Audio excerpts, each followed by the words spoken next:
올 한 해 신약에 나오는 각 교회에 대한 이야기를 전하고 있습니다.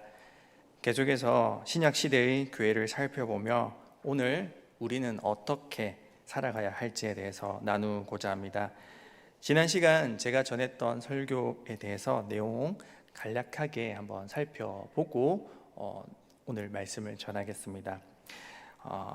지난번 고린도 교회를 설명한 적이 있습니다. 이 고린도 교회는 어려움을 겪고 있는 다른 교회를 돕는 일에 소극적이었다라고 말씀드렸습니다. 그 이유는 다른 것이 아니라 그들이 부유했기 때문이었고 다른 사람의 고통에 공감하지 못하기 때문이었습니다. 하나님은 때때로 신앙인들, 하나님의 자녀인 우리들에게 고난과 시련을 허락하실 때가 있는데 그것이 복이 되는 이유는 그 고난을 통하여서 우리가 같은 고난을 당하고 있는 자들을 이해하고 공감할 수 있고 그들을 또한 위로할 수 있기 때문이었습니다. 그러한 고린도 교회에 관한 이야기를 전하였고, 이 고린도 교회와 비교되는 너무나도 잘하고 있는 교회에 대해서도 말씀드렸었는데 그것이 바로 마게도냐에 있었던 빌립보 교회였습니다. 바울은 빌립보 교회 성도들을 향해서 어떻게 살아야 한다라고 말하고 있느냐, 바로 시민생활을 하라라고 그렇게 말하였습니다. 그리스도의 복음에 합당한 시민생활을 하라.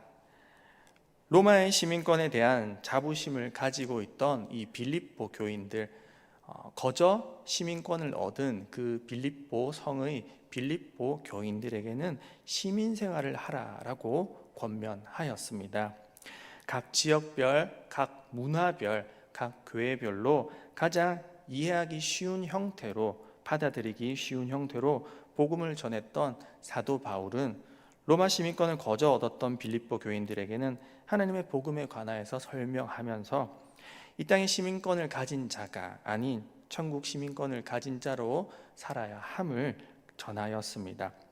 그랬던 바울이 오늘은 이 로마서를 통해서 로마에 있는 교회에도 예수 그리스도의 복음을 전하고 있습니다. 로마 교회 구성원들은 유대인들과 이방인들이 섞여 있었고 다양한 신분의 사람들이 있었을 것인데, 로마에 가면 로마법을 따르라라는 그 말처럼 그들은 로마법에 익숙했던 사람들일 것입니다. 로마 시민으로서 헬라어를 잘 구사하고 그리스식 교육을 받은 사람들도 있었을 것입니다. 그래서 바울은 그들에게 익숙한 로마법의 개념을 사용하여서 복음을 설명합니다. 율법과 하나님의 심판, 죄와 법의 관계를 통해 복음을 풀어내는 것이죠. 그래서 우리에게는 이 로마서가 다소 어렵고 딱딱하게 느껴질 수 있습니다. 사도 바울이 쓴 서신들 가운데서도 가장 수준이 높은 서신서라고도 할 수 있습니다.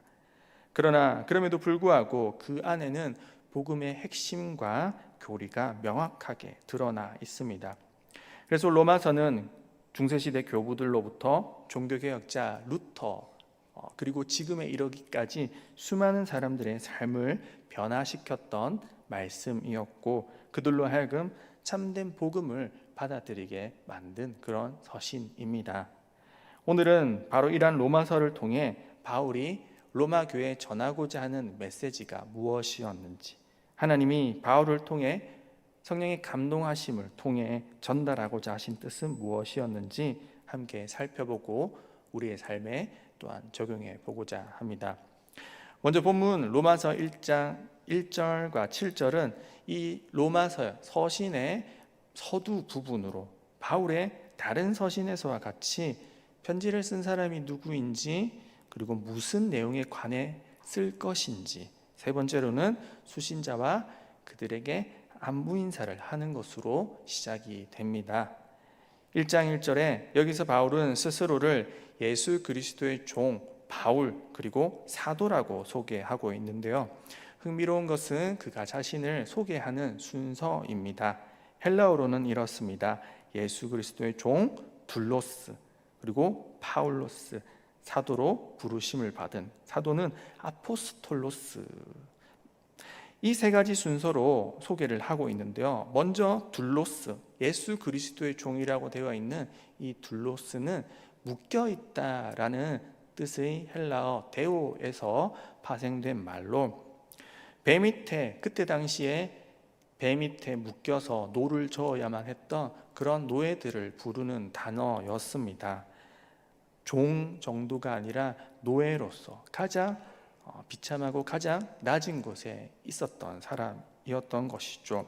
사도 바울은 제일 처음 자신을 둘로스, 노예라고 고백하고, 사울이었던 자신의 이름을 작은 자라는 뜻의 바울로 소개합니다.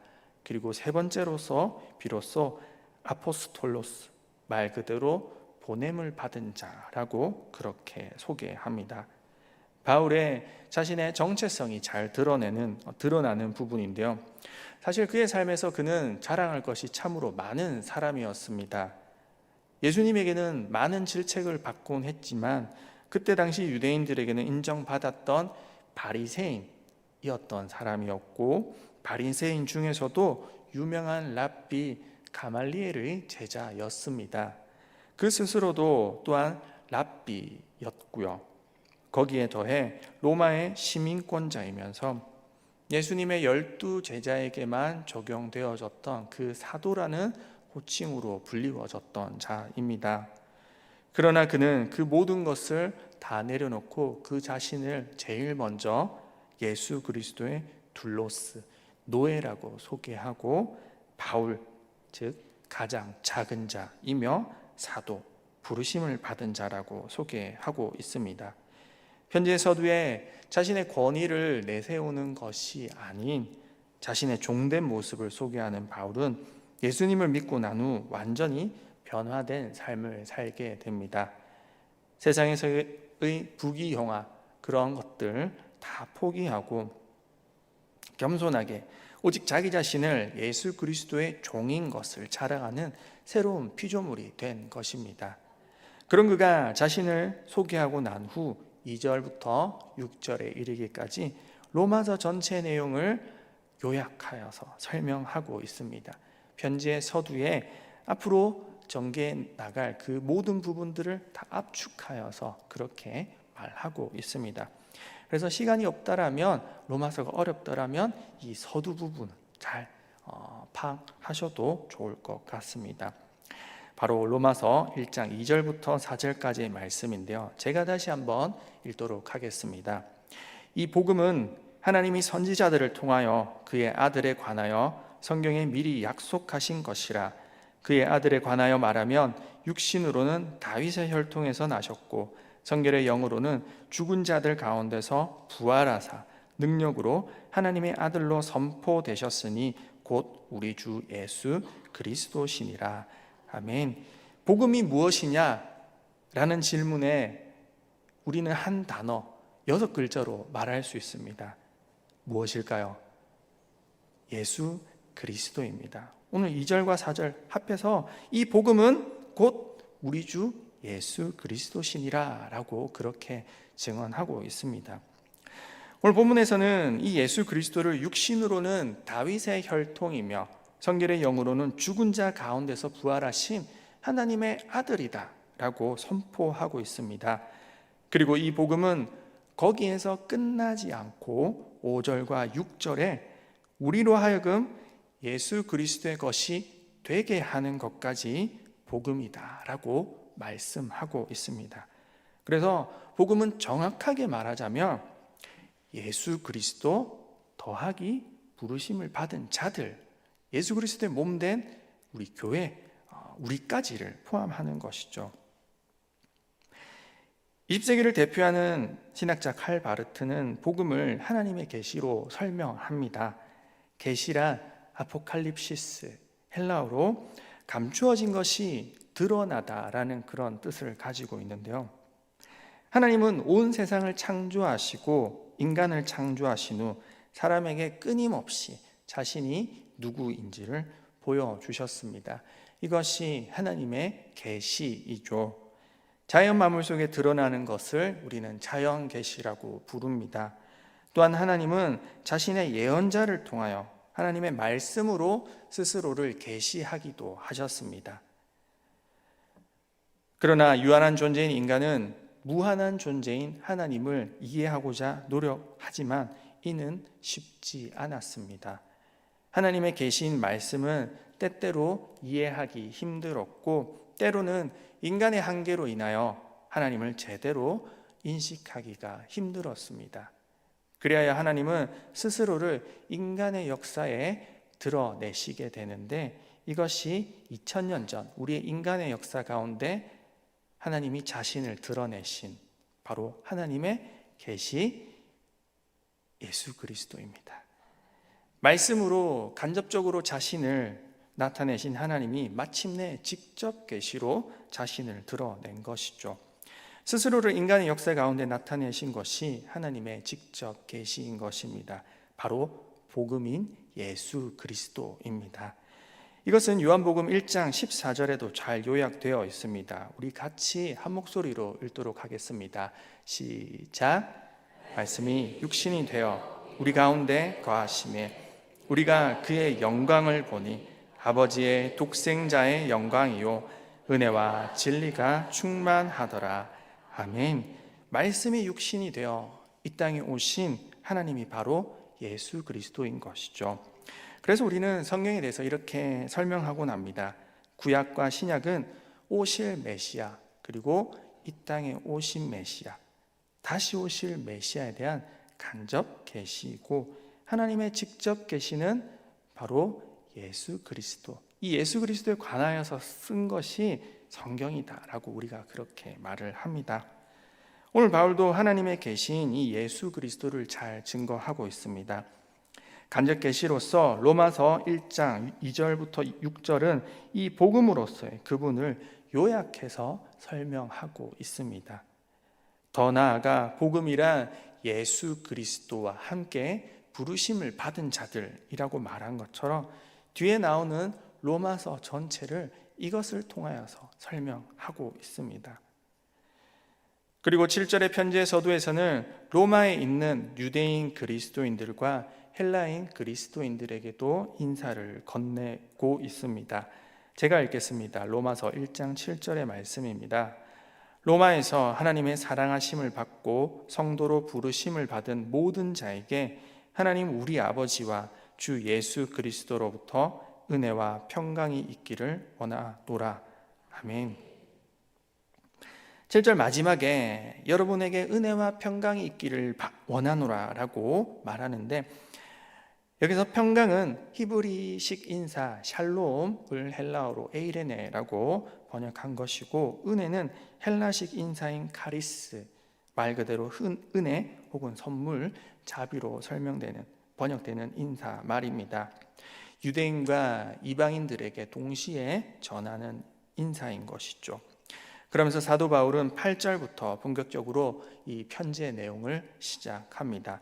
먼저는 이 로마 교회에 관해 로마 교회에 대한 칭찬부터 하고 있는데요. 8절에 너희 믿음이 온 세상에 전파되었다라고 그렇게 말하고 있습니다. 여기서 말하는 온 세상은 로마 제국 전체를 뜻하는 것입니다. 여기 우리나라 이런 것까지 아니라 아시아 다른 대륙이 아니라 로마 제국, 그때 당시에 있었던 로마 제국 전체를 말하는 것입니다. 로마에 있는 로마 교인들의 믿음과 삶의 모습이 로마 제국 각지에 퍼져 있던 그 교회 그리고 다른 교회 성도들에게 본이 되었다라는 것입니다. 아직 본격적인 박해가 시작된 시기는 아니었지만 기독교를 핍박한 로마 제국의 중심부에 살고 있던 이 로마 교회 교인들이 믿음을 가지고 살아간다라는 것은 이때도 쉬운 일은 아니었을 것입니다.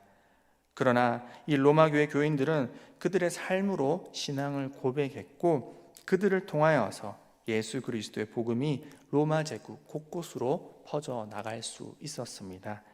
이에 바울은 로마 교회 교인들을 칭찬하는 것이죠. 그런데 또 한 가지 흥미로운 것은 그럼에도 불구하고 사도 바울은 이 칭찬받던 로마 교회 교인들에게 이미 복음에 대해서 너무나도 잘 알고 있는 그 교인들에게 다시 한번 복음을 전한 것입니다. 우리 같이 한번 읽어보겠습니다. 로마서 1장 15절부터 17절까지의 말씀입니다. 다 함께 읽겠습니다. 시작. 그러므로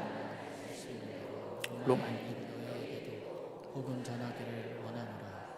내가 복음을 부끄러워하지 아니하니 이 복음은 모든 믿는 자에게 구원을 주시는 하나님의 능력이 됨이라.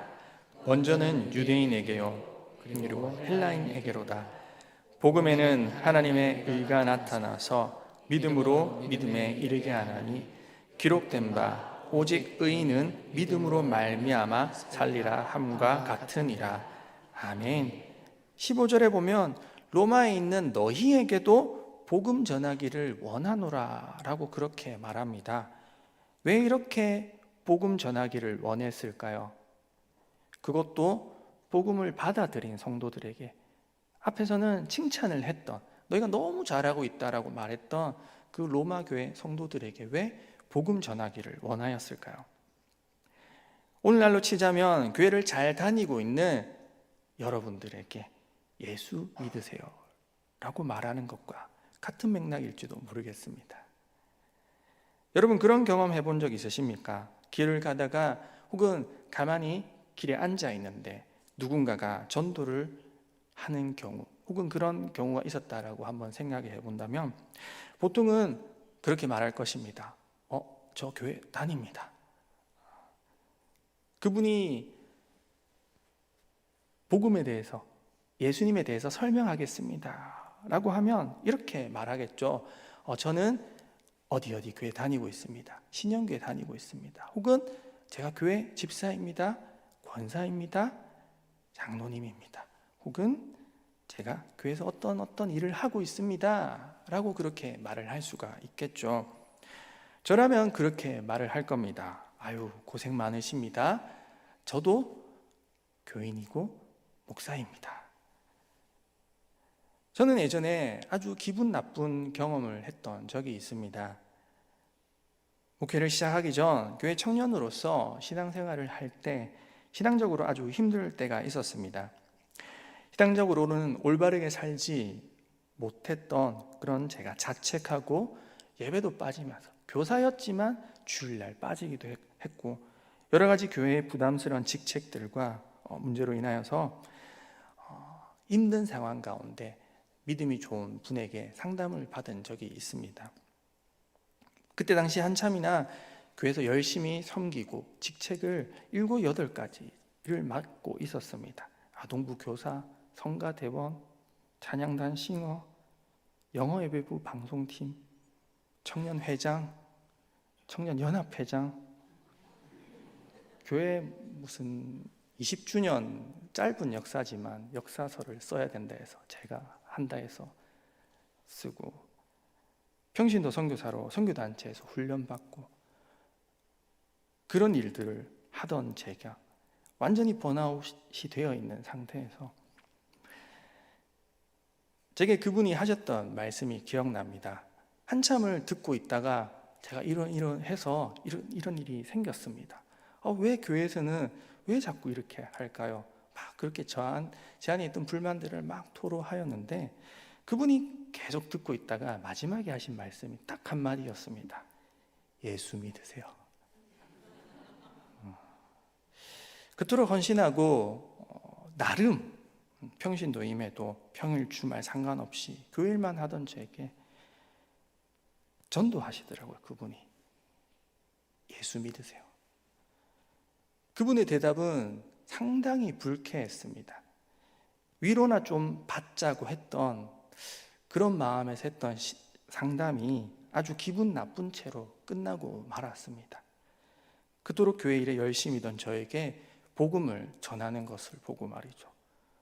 그러나 시간이 흐르고 나서 이해하게 되었습니다.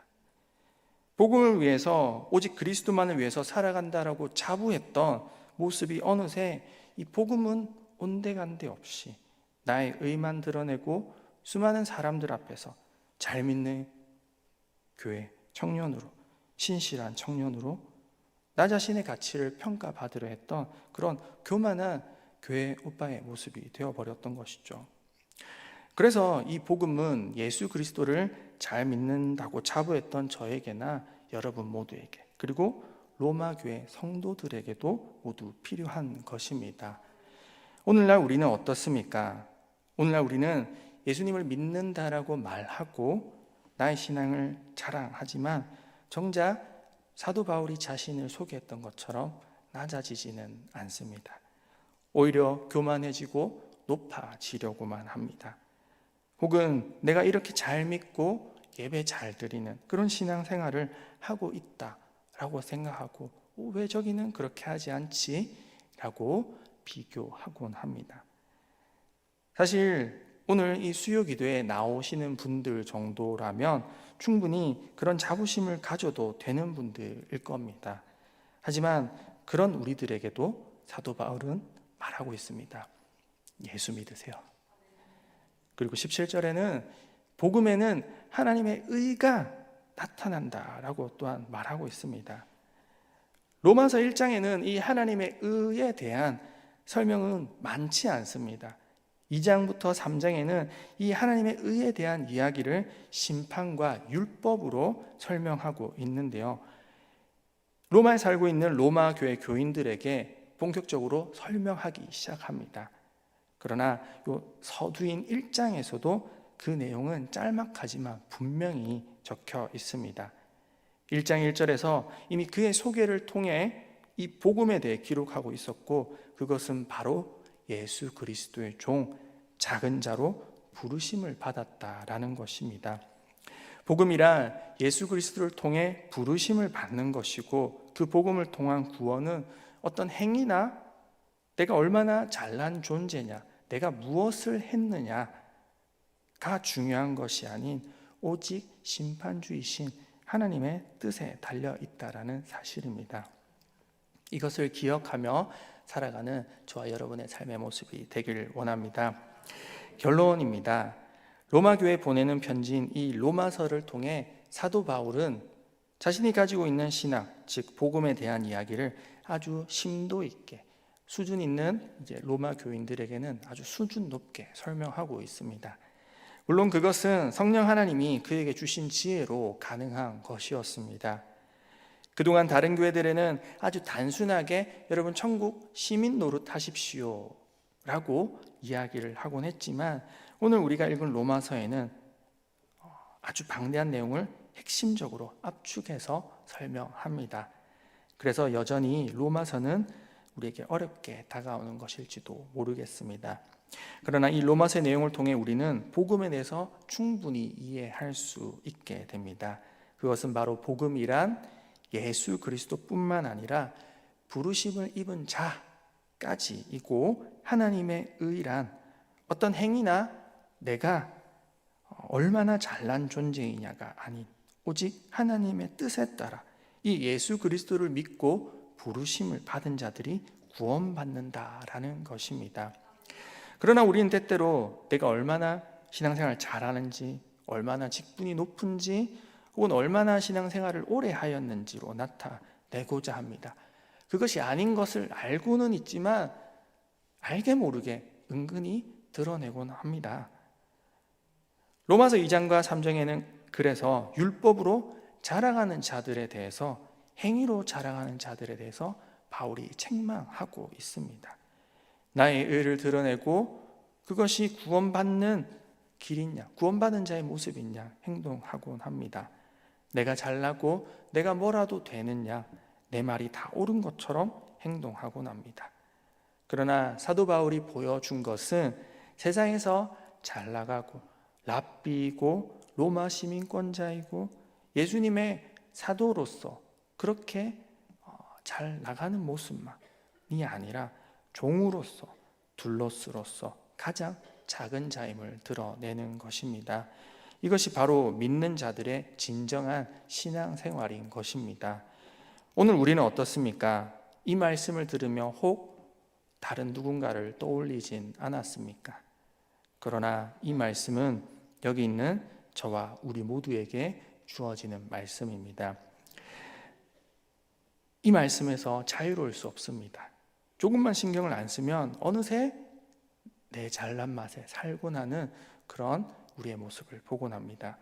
그래서 복음을 받아들인 로마교회 성도들뿐만 아니라 오늘 우리에게도 이러한 복음은 날마다 우리의 귀에 들려져야 하는 것이고 너무나도 필요한 것이죠.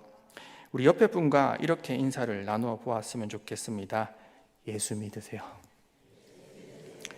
예수 믿으세요. 네. 기분 나쁘죠?